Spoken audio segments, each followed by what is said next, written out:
Mga kapuso, mag-ingat po tayo sa mga ibinabayad na pera sa atin. Baka ho kasi teki yan.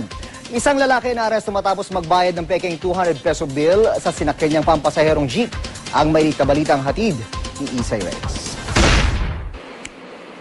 Hindi nakalang lalaki ito na sa pampasaherong jeep pa mabubuko ang masamang balak niya. Galing Antipolo City at pauwi na sana ng Quiapo, Maynila sa Salipada Ratim nang magbayad ng 200 pisong buo sa driver ng jeep. Pero dahil may napansing kakaiba ang driver sa pera, agad siyang huminto sa tanggapan ng pulis at itinimbre si Ratim. So, pagdating nila sa may Ortigas Extension, sa may Singer, may pulis doon, humingi sila ng assistance. Paglapit ng pulis sa kanya, kinapkapan siya, maraming nakitang mga pare-parehong 200 na mga makakapal nga ang itsura.